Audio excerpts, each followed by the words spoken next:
What's the deal with this boat? I liked it better than the first one. Close to 40,000 views in the first 48 hours. It doesn't have anything to do with Speed on the Water. That checks out. I think my favorite one is more of a nostalgic pick. Thinking, man, he had like 3 beers last night. Hundreds of hours to edit, where now we can do it in like 40 or 50 hours. But that was the first time where it was like, go out, shoot it, edit it. Like, it's all on you. But the video that still impresses me is DCB A New Era.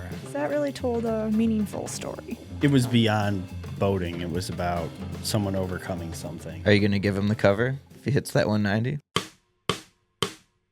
Good morning and welcome to the Table Scraps podcast. On today's episode, we're welcoming Matt Trulio of Speed on the Water. Hey guys, good to see y'all. We're going to talk about some of our projects from 2024, Supercat, Factory Billet, and get into what we got coming next year. We hope you enjoy.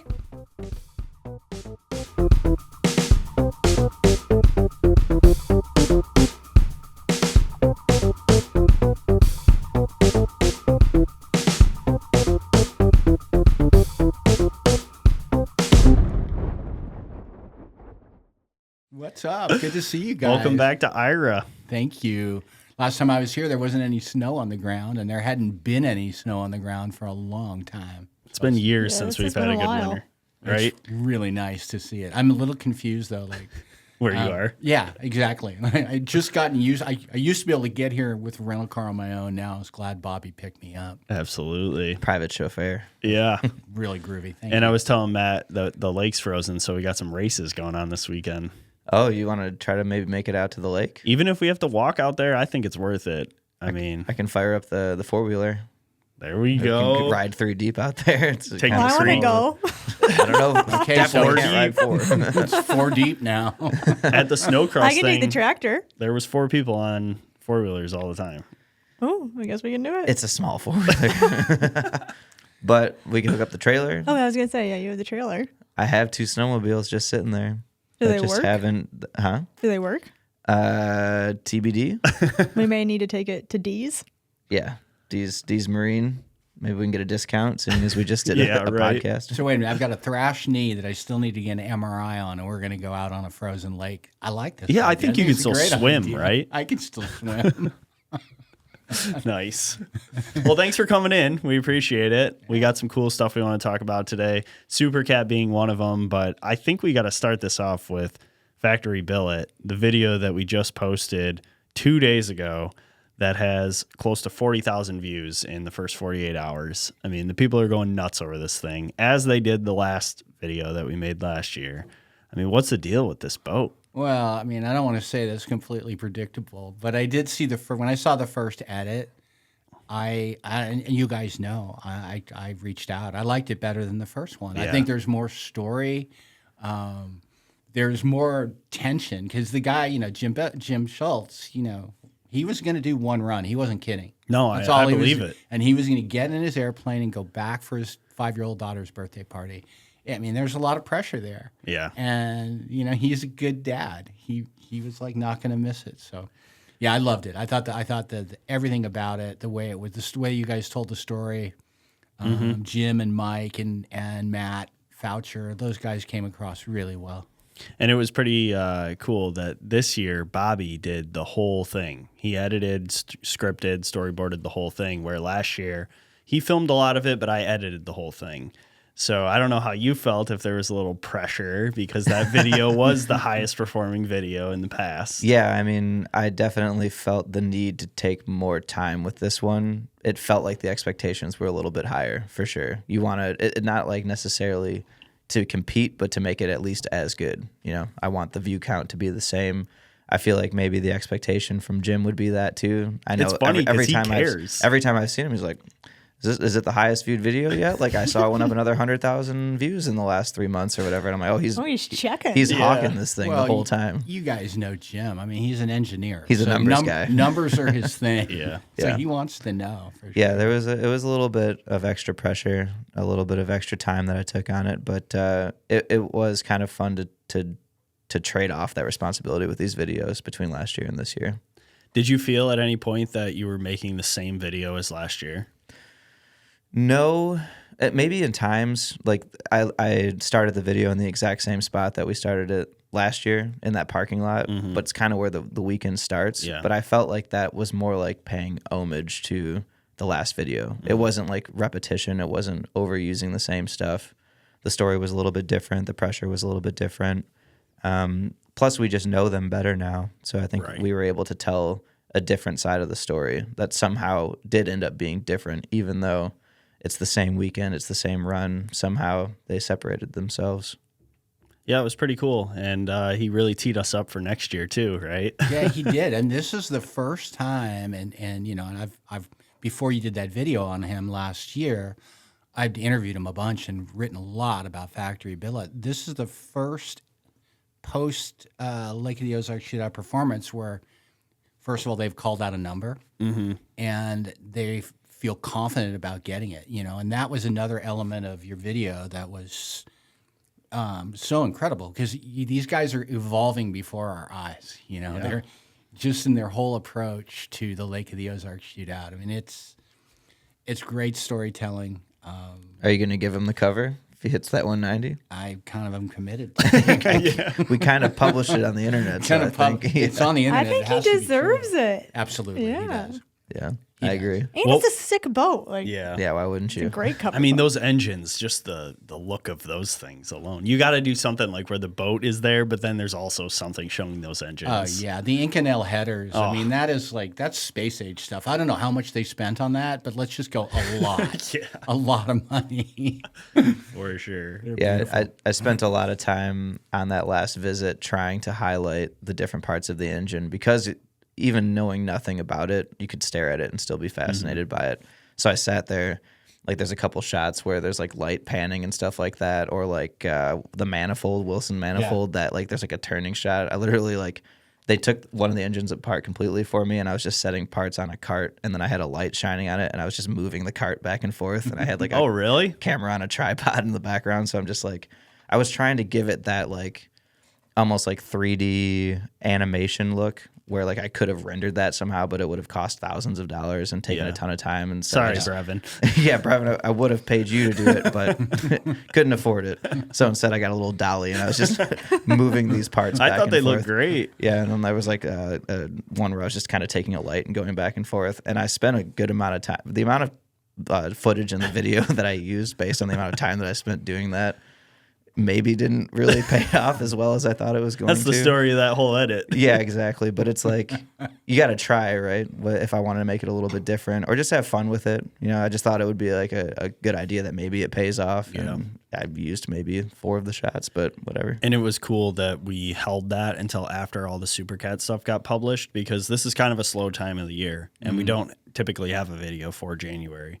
So for this to go and to do really well, like we're really kicking off the year well. Well, I mean, I'd like to credit, you know, pent up demand for boating content, high performance boating content is helping to drive this video. But I think if you'd released this one in August, it would have done the same. Yeah. It's just a great story. It's a follow up to a story that we've been on, and you know, you mentioned earlier like the amount of footage you got to get. I don't know, 10 seconds. You know, but isn't that sort of the nature of the beast with you guys? I mean, you're always getting so much more than you could possibly stuff Always. Yeah. Always.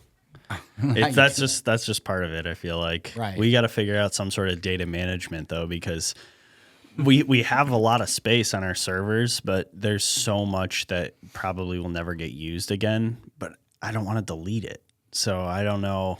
I'll have to figure something out. But we got a lot of storage. Yeah, I don't. At some point, do you just let it go? Like, do you have to? I'll It'd be delete like it for you. You're gonna Yeah. delete it. just have I Katie don't go through. know. I don't feel attached. I'm thinking NFL films. You need that one 3-second clip of the guy from 1962, Yeah. and they can find it. You're gonna want it one of these days. I know. Especially the interviews.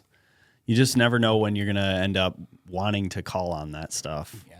Can we maybe like upload it to the cloud at a lower resolution or something, and then just have it? And if we need it, we need it. But maybe it's Probably. like less storage or something like that. We'll figure it out. I know you don't want to lose the 4K either, though. No. I'm happy that this is not my decision to make. Yeah. But we had quite a good year last year with the Speed on the Water YouTube channel. We published quite a bit, and I got some pretty fun stats here if you want to hear these. Yeah. Go. So I'm going to go through the videos that we made. I think there's like maybe 8 or so or 10 or so. So we started off the year with DCB's grand opening, which Bobby went and filmed that whole thing by himself. So that was cool. And then we did the Doug Wright 42 carbon walkthrough with Justin Wagner, followed by Project Adaptation, which was Dave Burgess getting into that Doug Wright. That was a really cool video. I think was my favorite. Yeah, I thought that was your favorite one of the year. Then we had a Mark Morris in the lead.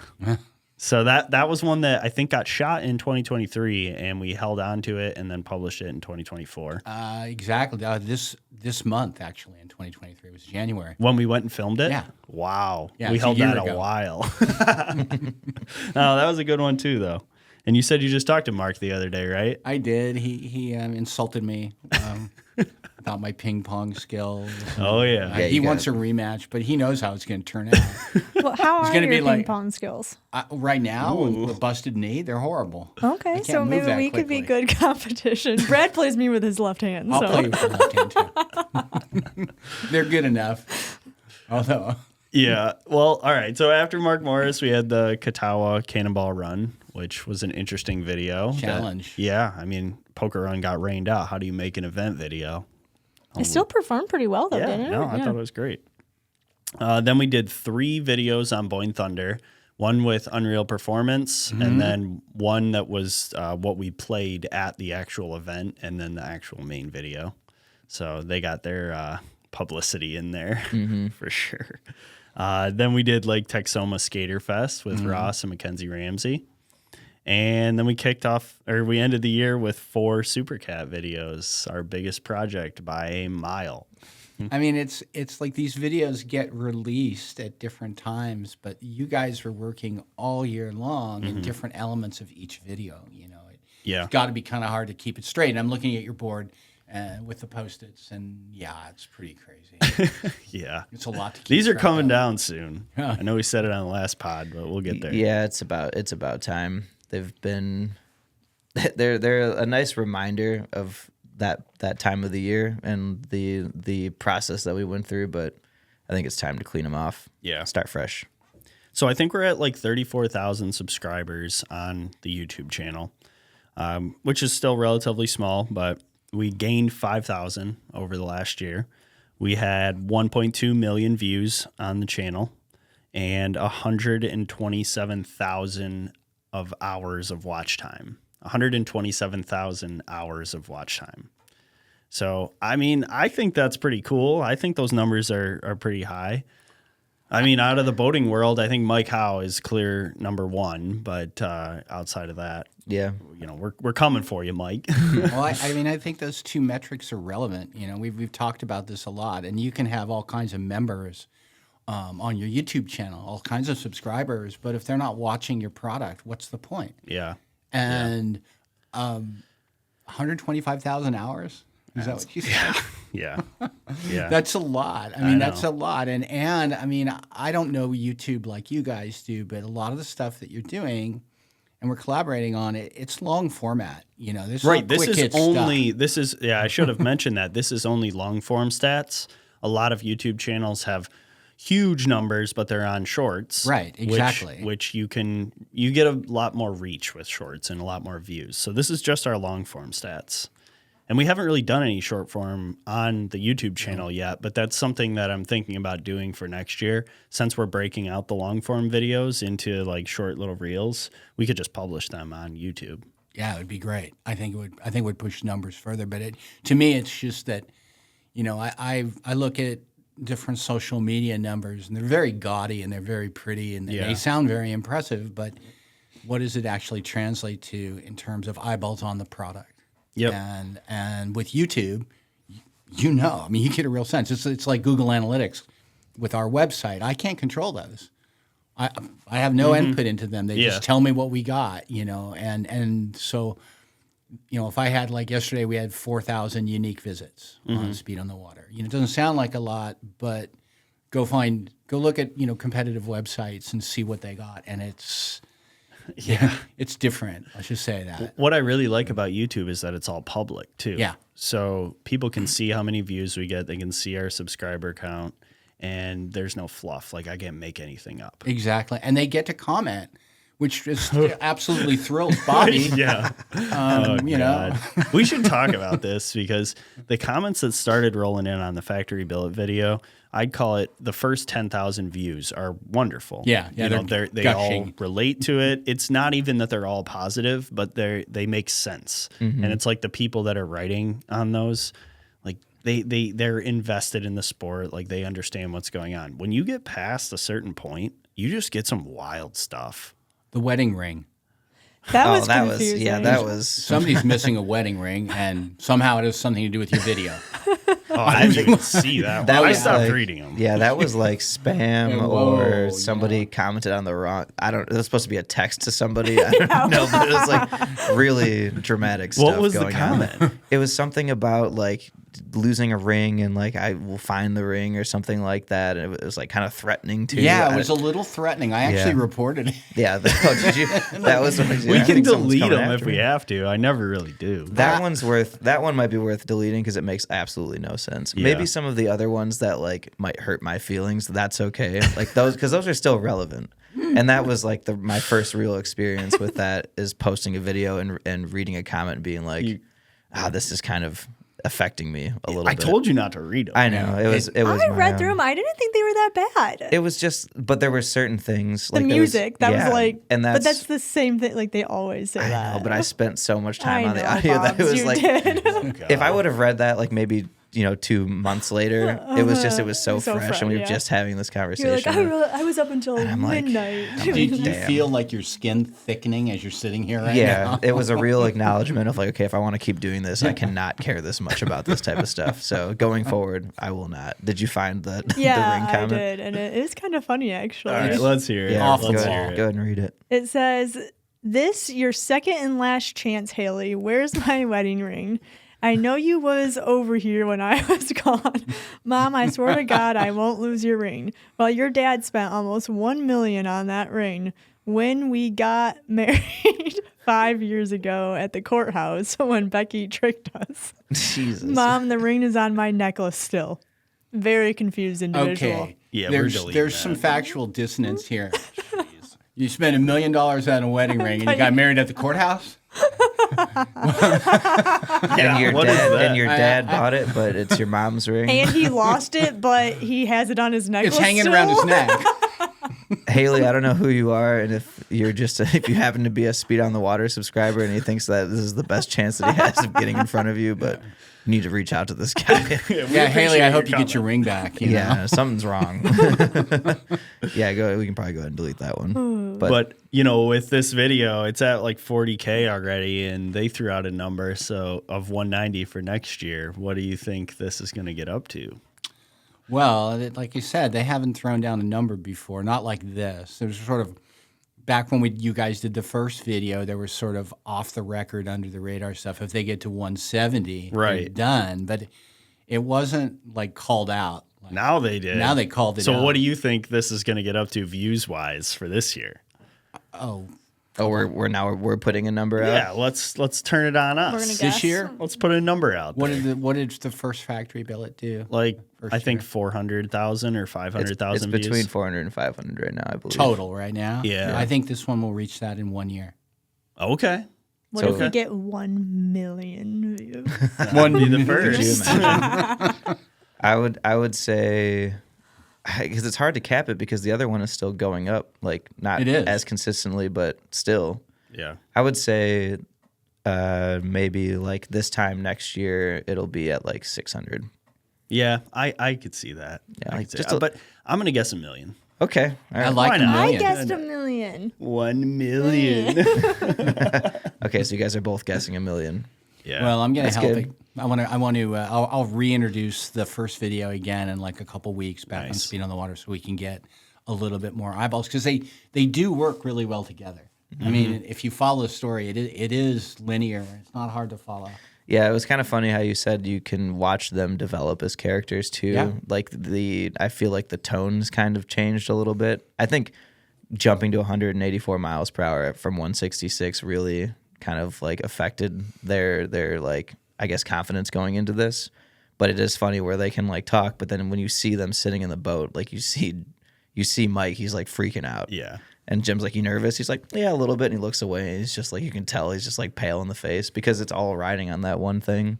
But I think to see the 190 video, they're going to be carrying some heavy confidence into that. They kind of have to now. Where they're at. And they make it look fairly easy. And when you watch the boat running down the course, it looks really solid. It's incredibly dangerous still. It's so dangerous. I mean, I know Jim Schultz's friends, like, Skip Braver, Stone Cigarette Racing Team, like, he wants them to stop. Really? Yeah. And there's just genuine concern. He's got 2 kids. Yeah. He's a great guy. We don't want to lose him anyway. Right. Kids don't really change that. But Maybe a little. it's dangerous. And people don't get that. And they think it's easy. And it's not easy. It's 19 seconds, something like that. Yeah. I can't even imagine what they feel when they're in the boat.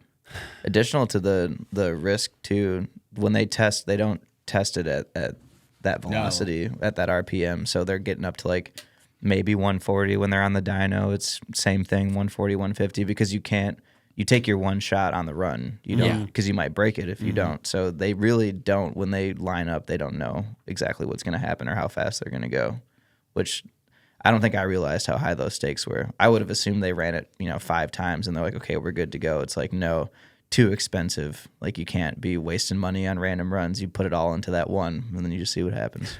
Well, he said in the video when, I don't know if it was, I think it was last year's run when they went over 180, he's like, are we going to be able to stop? Yeah. I don't know. Yeah, he said your stomach goes up into your throat because it's like, that's your first thought is Well, like, there's a bridge up ahead. You got to stop. Yeah, it's crazy. It's super fast. But 190, I asked the question, what happens at 190? And they still can't give you a straight answer. No. They're like, until it feels unsafe, we're just going to keep going. Yeah. And we'll just keep making videos. Perfect. Yeah. Yeah, right. Got another one. Job security. So, Matt, how's the year in review coming along? It's done. It's at the Nice. printer. It's been at the printer for a little while. So Jason Johnson and I have done this magazine. It's our 10th anniversary edition. Wow. We, to celebrate the 10th anniversary, we made it into a 212-page issue as opposed to 196. Okay. We have the same, fold in the center, this time featuring a pretty cool boat. I won't tip it yet. Oh, yeah. And we used a silver ink on the cover form. So it's a pretty special edition. Nice. But it's done, and I think it's because Jason and I were both looking at it, going like 212 pages. Oh my God, how are we gonna do this? How are we gonna get it done? So I usually start writing, especially rewriting the events, really, really early. I started even earlier, and I didn't realize how many events we'd actually covered because I spent a year on the road last year, right? But I didn't realize it until it came time to start copy editing them and writing captions, and I'm like, God, if you send me one more round of stuff to read, I'm gonna come through the screen and kill you. Yeah. Please don't. I don't want to see I it don't anymore. think people understand how much work goes into that. We have, the easy part of year in review is that we cover, news and high performance powerboating every day. So we have the material, but it has to be rewritten. And it has to be shortened. If a story, there's nothing in there, those intros, the events and the races, those are 150 words coming off of 400, 500 word stories. So they have to be rewritten and edited. And then we take the captions a lot more seriously in terms of identifying people in the boats because it's a print magazine and you get to see your name and your face and all that. Then we do online, in a daily news story. The net of all of that is, yes, it's a lot of work. I enjoy the work. I think Jason likes it too. I'm always glad to see it go though. Yeah. And when it gets to me in the mail, I won't rush to open it. I will. When can people expect to start seeing these? I think mid-month. Well, it is mid-month, so give it another couple weeks. Okay. It'll be well before Miami. We barely made it to Miami last year. So Okay, so pretty you're doing a little excited better. about it. Yeah, Nice. really excited. I don't have to stress about it. Awesome. How's Jason doing, by the way? I mean, we saw the announcement come out. We've talked about it personally.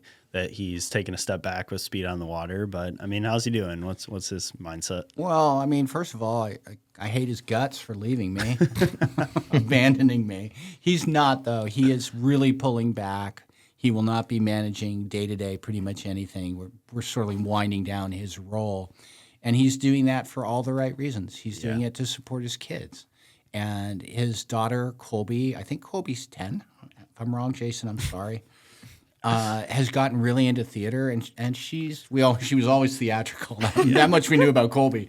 And she's excelling. And Morgan, his older daughter, and I want to say 13, but if I'm wrong, I'm sorry again, figure skating. And Nice. I know, like, I had one of the, fortunately I had one, 2 kids, but one was like a, multi-talented kind of athlete. And if you're a parent and you've got a kid who's really doing that stuff, you want to give him 100%, And so Jason has decided to do that. Also, I think Jason, mentioned it in his farewell column that his wife, Stephanie, has a very demanding marketing job. And so he can not kick back. He can work a lot less and handle some parenting stuff and allow Stephanie to, do that. And she's an incredibly involved parent too. I mean, just last weekend, Jason was with Colby at her play all weekend long. I went Wizard of Oz, and Stephanie had just gotten back from the CES show in Las Vegas and had to fly down to San Diego with Morgan for a figure skating competition. Wow. So, yeah, Jason needed to step back from speed on the water, Yeah. That's fair. right? Yeah, I mean, nothing wrong with that. We're going to miss him for sure. Just even sending over the factory billet video and Bobby was done with it. I sent it to you, and then you sent it to Jason too because you want to keep him in the loop. But He sent me a nice text. oh, he did? Yeah. Nice. Yeah, it was like the rough cut that I'd sent you guys Yeah. originally, but he liked it. Jason actually sent me a text. He goes, "What? I'm gone already?" So he really wanted to see it, and that gives me hope. It doesn't. We can keep sending him all the stuff. Jason wants to see the videos. Okay. All videos in 2025. Okay. I'm still trying to convince him to come back and basically managing edit the Year in Review magazine. Yeah. He is not committed. I do have a contingency plan, but I'd rather not use it. It's a great plan, but it's not Jason. Yeah. I think, and I don't want to dwell on it too much, but having Jason as a partner is just amazing because we kind of share an editorial brain. But like if Jason says don't do it, I don't. Yeah, there's a respect there. Okay, that was a bad idea. Let's move on. And that's been an incredible thing for the last 13 of the 15 years, almost 16 years. Speed on the Water's been in business. I want to talk a little bit about like 2025 and what we've got coming up. But before we get into that, Super Cat, I know that's what you wanted to come talk about, and it's all out there now. I think that people in the industry have seen it if they're going to see it. And at this point, it's like maybe reaching a further audience. But what do you want to talk about with it? It's been a hell of a project. A crazy project. Well, I don't know. Oh, boy. I don't know if any of us expected what it became. No. With 3 teams and 4 races, 5 races, whatever you guys ended up. You were scheduled to go to 6, and they kept getting canceled. Yeah. But the amount of work was on your part was just unbelievable. I think first of all, I love the series. I don't say that because I'm a homer, but I love the series because it was really well done. Not every fan I've spoken to adores it, thinks it's the best thing they've ever seen in our market. If there's any controversy about not liking it, it's coming from the racing community. And I think the reason is it was pretty honest and pretty unflinching. And, there was some bad blood. Yeah. It developed over the season, and it did not improve. Right. So you're going to have that. I did have one racer approach me, and tell me it was the worst thing he'd ever seen. And I said, "Did you watch the whole thing?" He said, "No, I just watched the first 5 minutes of the episode, to the intro." Nice. Like, okay. Yeah. Or then one of them told me that we made somebody look bad. I'm like, I didn't make anybody look bad. Yeah. You made yourself look bad. We just captured it as it happened. Yeah. And we didn't manipulate the appearance of anyone. We've talked about this on here before, but we did our best to stay true to what was happening. It wasn't ever a manipulation or we weren't trying to like sell drama. There just and was. That's the biggest difference between what I hear a lot of people seeking out with boat racing series or TV shows or whatever. We made a docu-series. We did. We documented what happened. A lot of what people are looking for is fabricated videos that become like either a reality TV show or a TV show that is somewhat scripted with talent. And, that was not what we set out to do. So when people talk about a show or a Netflix production or anything like that, we never set out to do that. We were just telling the story as it happened.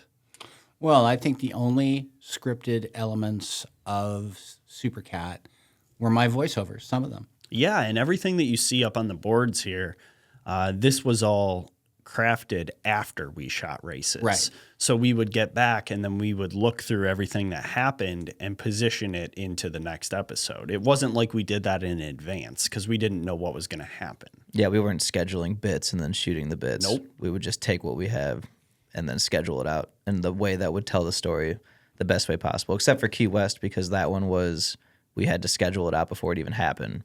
But that was there was probably 12 Post-it notes total. Like you see how many there are here. It was like race 1, race 2, practice 1, practice 2. We Talk to Sean Steiner. That was a bit that we created, but we just wanted to talk about safety and have it be as a part of the episode. Yeah. And it was very relevant. That was an important voice to bring into the sport. I think it's, if for no other reason, that it gives a little bit of a nod to the people who make this sport possible in a not so glamorous way. I mean, they're like in a pretty heavy position.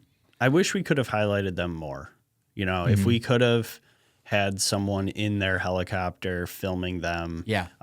If we could have got some audio of them flying around talking, like their comms or something like that, I think it would have added something. But maybe that's for next year. Yeah. Yeah. Those guys aren't going anywhere. Yeah, add it to the list. No, they're not. Yeah. So overall, you feel like the project went pretty well? Yeah. Did you enjoy doing the voiceover parts? I loved everything I did with you guys. Yeah. I'm not just saying that. I had a great time. I think it's important for people to understand that I did none of the heavy lifting. I know you keep saying that. All I did was, I talked to every team but 2. Put it out there for every one of them to be a part of, except for HP Mafia, certainly because they don't compete that often, and I didn't know that it would be in their wheelhouse, and maybe that was a mistake. I also didn't ask the Wicked team, which is Jay Muller's 2 sons, Chase and Jack. So in that way, yes, there were 2 teams that I left out of my ask, but I asked every team. Yeah. I spoke to every team owner, and we ended up with 3, which was enough, I think. Yeah, and now we're back at it again for 2025, and we would love to do what we set out to do, which is have an entire class participate in a project. Realistically, will that happen? I don't know. I mean, people have seen what we can do now, so maybe they're more apt to join on with the project. But I hope so. I think a lot of it, look, if you're racing Supercat or if you're racing Pro Class 1, you obviously have means. It's an expensive sport. Those are the most expensive classes in which to participate. Mm-hmm. Still, their juice from the squeeze is racing, but they're always looking to save money here and there. Different teams, regardless of budget, look at this kind of media different ways. yeah. Some people are hoping it will get them a sponsor. Others just want a chronicle of the year. Others want to be entertained. They want their fans entertained. So are you ever going to get consensus with an entire class? Man, I hope so. Yeah. But I think it's really, really difficult. I think if we could get 2/3 of a class, that'd be incredible. Minus Billy Moff, who's been racing forever. A lot of these guys are coming and going, So I don't know a better way to take something with you that you'll have forever that you can show your kids in 20, 30, 40 years down the road. Hey, this is what I did. And look at what, like, you can watch the whole season here. You know? I agree. I mean, you can go read Eric Colby's stories, the guy who covers offshore for us, and he does a fantastic job. But if you want something for your kids to watch, I mean, the Super Cat series is incredible. Yeah. Yeah. So hopefully we get another project for this year. We're currently working on it. But we'll see. We'll see what comes. Did you guys think it was, let me ask you, did you think it was going to be as much work as it ended up being? Do you remember what we estimated, like hours wise and everything? I don't, but I can promise you it was a lot lower than what it ended up being. So that's about all I can say. There were some shoots that didn't happen. Like you said, the races got canceled from those couple hurricanes. We were trying to do some site visits with all the main characters outside of racing. A couple of those didn't happen. And where that time was saved, it was made up for in editing, because the editing was a lot more than we did predict. And there's also difficulties that were encountered because of some of that lack of shooting. So, like, if we're going out for a weekend of shooting, I feel like that's pretty easily estimated. There's no real big surprises there. We know the number of races. We know how many hours there are in a day. But having a lack of races due to weather, not being able to do those site visits would lead to a harder edit. So you trying to finesse the story in a way that makes sense without some of that additional footage. So to your point, that you spent that time, you made up for it later on. Yeah, I'd say so. I was really happy with how it came out, though. So the biggest viewership, I think, was with Hometown Heroes episode, right? Yep. By a substantial margin. Do you guys have any idea why that is? I mean, it was a great episode, but I'd just love to hear what you think is why it resonated with so many other viewers. I went back and looked at that this morning when I was tallying up how many views we got last year on everything, and it seemed that intro was what did it. It was the beautiful beach of Ocean City with all those colorful umbrellas out there, and then it went right into that hatch opening. And I think people were so surprised by that they stuck around and watched a little bit longer right in the beginning. So the view count is based on, I think they have to watch it for a certain amount of time. But then if you drop off, it still counts as a view. I understand. And there's always a major drop off on every YouTube video within like the first couple seconds. People click on it, they're like, oh, whoops, I didn't mean to click on that, or whatever it is. But it's pretty consistent that there's a big drop off. And I think those two clips right at the beginning held their attention longer. So they stayed on and watched the whole intro and then dropped off. But I bet the people that continued and watched all the way to the end were the same. It was the same amount of views for all of them. So the moral of the story is get dramatic mechanical failures out in the first 2 minutes, right? And that hatch, I mean, that couldn't be scripted. And for the viewers who didn't see it, in that episode that we're talking about, the escape hatch between the tunnels of the Dirty Money skater catamaran came open. And water flying in. I mean, the water's down. trying to close the hatch. The hatch is trying to stay open. It was loud. It was violent. It was scary. I mean, I know it scared Britt. Yeah. If it scared Bill, I don't know, but it definitely scared Britt. Yeah, we didn't fabricate their narration talking about it being scarier than Britt's crashes. I mean, those were his words that we used. Yeah. So it was real. And I think that's why that one had a little bit more, but it also tells me that the view count isn't everything, because if there's some if we tricked it into people staying on a little bit longer, does that really matter? Did that really get that many more people invested in the series? I don't know. I think it's like a YouTube metric compared to the quality of the series and the quality of the view. Yeah. I think we want both. I mean, if you appease the YouTube metrics, it's getting in front of more people to give more people the opportunity to maybe like it. Mm-hmm. And that's kind of part of it, right? Is getting people to get invested into the sport. That's how you do that. You work toward the algorithm. Then obviously we want people to like it and to stick around and to want to watch the whole thing. Well, and this kind of goes back to some of the discussions I was having with certain racers. Look, if people just want to watch the race, they can watch the race, right? Yeah. If you don't like Drive to Survive, but you like Formula One, just watch Formula One. But the fact of the matter is that enough people like backstory, they like human stories, that in the case of Drive to Survive, in its first year, it boosted ticket sales for Formula One by 26%. Right. It eventually leads to everything else being successful. You might not care about who wins that, but you might care about a Lewis Hamilton. Yeah. You know, just the way that theyese people are presented, and they're human. So Yep. conversely, that also happens with offshore powerboat racing in Supercat. You may have your favorite heroes. You may have a few villains. I can think of a couple, but Yeah. where nobody's making it up. This is how it transpired, and in a way, like Scrapyard's luck has been just amazing. The way this series unfolded, Right. the way The first- factory billet video unfolded. The first one, you know, who knew they were going to run 184? They didn't know they were going to run 184 miles an hour. Yeah. Yeah. I know. We've been very fortunate, but a lot of that is in part because you're putting us in the right places.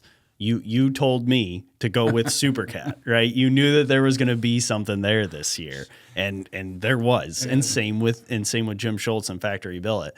They've been running in the shootout for quite a while, but they made their big jump the first year that we went and captured that. And I gotta believe that you have some intuition there that's putting us in the right place. Well, I've been at it a while. I've been covering this a long time, and you know, to the Supercat racers who may hate me, that's okay. Good. I'm glad. You know, it means that you know, we did something of impact, and I don't do anything controversial to be controversial. I Right. don't. If controversy follows, fine, that's going to happen, and I don't mind that. But yeah, you know, if whatever I put you on, if you can't execute it, then it doesn't matter. And you guys have proven 5 years now, 6. Are we going to our 6th year? 2019 we started this. So, you guys yeah, have proven sixth year. to the point where I don't really have to do that much. Like I say, you do all the heavy lifting. Well, we appreciate every project that you do find for us, and we love putting them up on Speed on the Water, and we're looking forward to a really good year in 2025. Hopefully we get something with the racing. In the Lead is something that we've been tossing around that we would really like to bring back, because those videos are just, they go in depth on the people in this industry like nothing else does with video. So hopefully we can get something like that, and who knows what else will pop up throughout the year. We'll get it. We will definitely get it. Do you guys have a favorite video or video episode that you've done with Scrapyard since you started? Out of everything. Out of everything? Oh, that's a good question. Man, I don't know. I haven't really thought about that. Do you guys know off the top of your head? I might need a second to think about it. Katie, it looks like you know. Yeah, just say it. What's Come on, what's the Katie, first one that spit comes it. to your mind? Well, it doesn't have anything to do with Speed on the Water. That's okay. I really liked the Kraken videos. Oh, the ones that you made. Well, okay, Katie. That checks out. Yeah. They were fun. Yeah, it's very different. That was like a vlog almost. Well, that's why I gave you the look that I gave, because that's what came to my brain. you're And like, then I you was know like, how you're going to react to well, this. But this probably doesn't seem like the right answer, but well, it's good that you're making what you like, though. I think that's what we all try to do for the most part. So thanks, Babs. I think my favorite one is more of a nostalgic pick, and it's the Grant Bruggeman in the Lead. We didn't know anything that was going on. I've told the story before. I had food poisoning for the whole first day of the shoot. I was puking in Grant's house bathroom. I mean, like, his wife's taking care of me, and we got it done, and that thing took hundreds of hours to edit, where now we can do it in like 40 or 50 hours. But that will always stick in my head as it felt like a huge undertaking. And when we got it done and published it and people liked it, it was the first video that was outside of like our Sensation work and our Unreal Performance work that we could say, you know, here's a documentary that we made, a 15 or 20 minute video, whatever it was. And I was just so proud of that we executed on that. We didn't even know each other before we just showed up at our Airbnb together. I just showed We're up like, at your hey, Airbnb. I'm Brad. Yeah, hey, I'm Matt. Like, all right, let's go make a video. Yeah, and then we're driving over to Grant's the next morning, and they're pulling over so that Brad can barf. Yeah. And I'm thinking, man, he had like 3 beers last night. What's wrong with that guy? This guy cannot drink. Didn't he go to college? Like, Grant's giving me shit the Grant's whole time. giving you Just, crap you're the whole hungover. time. You're like, I promise I'm not hungover. That's my nostalgic pick too. Is it really? Because when that video opens with Matt Rice and his voiceover, I absolutely love it. But the video that still impresses me is DCB A New Era. Okay. Because any production company that could make an open house of a new factory opening entertaining and compelling, I mean, that was just really great work. That subject is inherently difficult to make engaging. Yeah. Okay, we got a new factory. Yippee. Right. It was incredible. That was more Bobby. That was all Bobby. All Bobby. Yeah, I was gonna pick that one, but now it really feels. You want to be Katie, I was don't well, you? okay, so no, yeah, I was gonna pick that one because to me that was the first thing that I ever did go shoot by myself and set up the interviews and everything like that. Like maybe it wasn't the first one I edited. I think the first one I edited might have been Mike Howe, and I learned a lot through that. I've learned a lot through every single one that I've done, but that was the first time where it was like go out, shoot it, edit it, like it's all on you. And thank you for the praise. I appreciate that. That was not why I was going to pick it. I was going to pick it because of how much I learned through that process. But the view count was pretty good on it too, and people seemed to like it, and I liked those guys too, and the company and their values and all that. So it was just a solid memory, solid trip. I also really like the Johnny Tomlinson in the lead because I think he's really cool. And I also really liked the Dave Burgess. Yeah, I thought that was the video. one that you were going to Yeah, pick. that was because that really told a meaningful story Right. more than just a boat. It was beyond boating. It was about someone overcoming something. Yeah. And someone helping them do it. Yeah, love that.